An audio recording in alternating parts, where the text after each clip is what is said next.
Okay mga kapatid, here we go again, Brad Vlog at your service, at magre-review ng ating serbisyo ng aking mga ka-chapter sa Bataan, Alpha Epsilon chapter. As you know, I'm from Alpha Epsilon, Pandacan community. So posted by Kevin Macabulos Espiritu, August 19 at 8:30 AM. So ngayon ay Setyembre 11 dito sa Amerika, 5:41 PM. Okay, so ang nakalagay dito is nakiisa ang Scouts Royal Brotherhood Alpha Epsilon Dinalupian chapter sa Brigada Eskwela 2023 sa Luwakan National High School Annex ngayong nalalapit na pasukan. Viva Saraba, may we always be in LFS, do a good turn daily. Okay, so shout out sa buong Alpha Epsilon Dinalupian chapter, pati na din sa Delta chapter. At ang aking matagal ko nang kakilala pero hindi ko pa nami-meet na si Juby Chanko or Jubian Chanko, nakalimutan ko na yung pangalan niya. Pero kasi ka-apelyido siya ni Mrs. at malamang ay kamag-anak. Dati nagchat-chat kami yan ng mga way back 2010, 2011. Skater yan, si Brad Jubian or Juby. Pakikumusta niyo ako kung kilala niyo siya. Si Brad Vlog, pakisabi.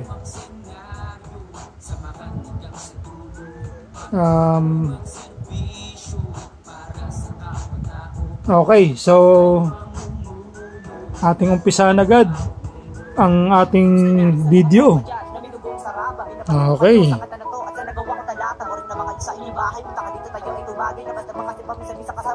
So ayan sila. As you can see, group picture. Collaboration with DepEd and Matatag. Bayanihan para sa matatag na paaralan. Alright. Ngayon, Luwakan. Uy. There you go. So, ayun.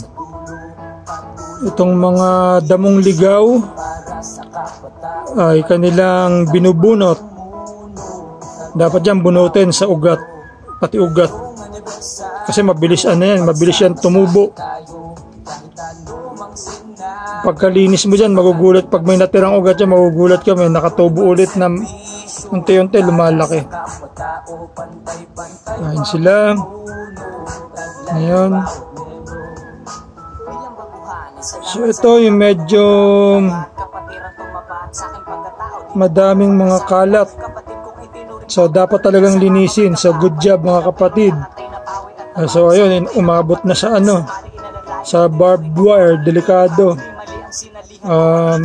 Pero ang mga kapatid naman natin ay maiingat. Siyempre. Iiwasan natin ang magkaroon ng mga aksidente. So ayan.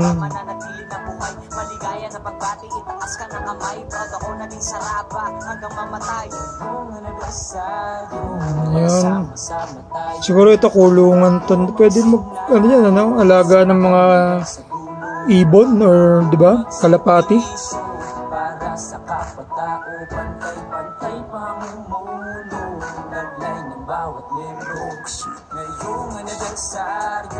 Magsama-sama tayo kahit anumang senaryo, samahan hanggang sa dulo, patuloy magserbisyo. So talagang ang mga kapatid natin ay napakaganda ng mga flat shirt.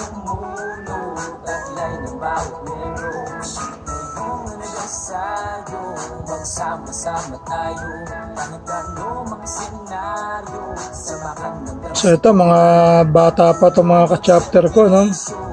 Good job mga kapatid. Maagang training para sa mga kapatid at ako ay proud na makita ang aking mga ka-chapter. So ito ang next nating music kasi tapos na yung isa eh. So ayan, nakita nyo may mga plastic na bote, mga karton na puno ng mga kung ano-anong mga kalat na pwedeng pamayahayan niya ng mga wild animals na maliliit or tsaka mga insekto, di ba? Mga alupihan, mga alakdan, pwede dyan, mga gagamba na poisonous or mga ahas, kasi ganyan yan, mga nagtatago. Nice flat shirt.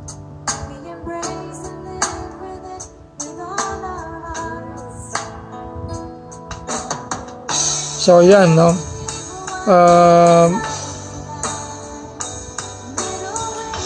ano ko lang, suggestion ko, magpundar kayo ng mga working gloves, kahit hindi yung heavy duty, basta protected ang inyong mga kamay para hindi kayo masugatan. Ako nagbigay ako ng mga gloves kay para dun sa SRB Ink Park kila sis Raquel. Ipinundar ko talaga yon para kasi nga lagi sila naglilinis doon, kaya importante yung mga ganon. So ayun, mga karton pwedeng ibenta. Yun, there you go. Siguro mga patapos na sila rito kasi malinis na yung medyo malinis na So ayan, mga nakasako na, di ba?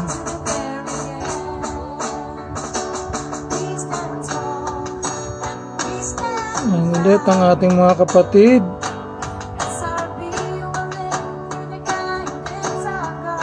Ayan, mga bata pa Nice, mga kapatid. Ako'y masayang-masaya na makita ang aking mga ka-chapter.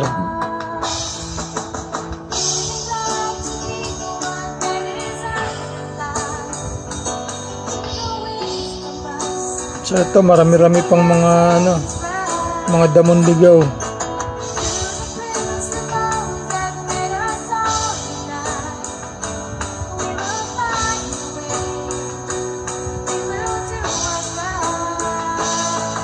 Uy, ito umakyat din sa sa tangke yata ng tubig Pero kasi may mga mga dahon, mga nagsigapangan pataas kaya siguro tinatanggal niya. Yun delikado Ingat lagi mga kapatid pag magseservisyo ng ganyan.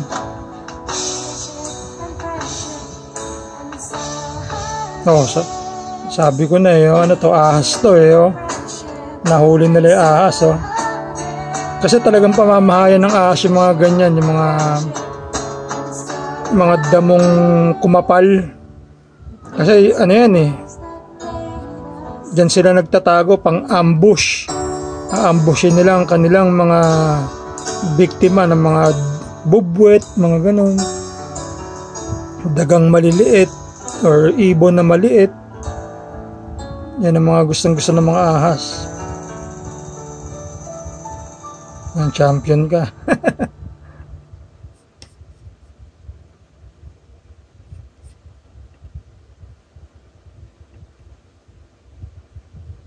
So I think that's it.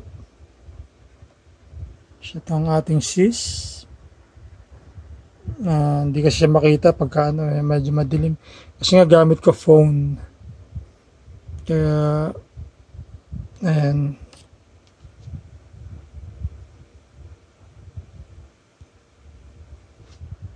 Wala, kahit lagyan ko ng flash. Ayan So ayun, tapos na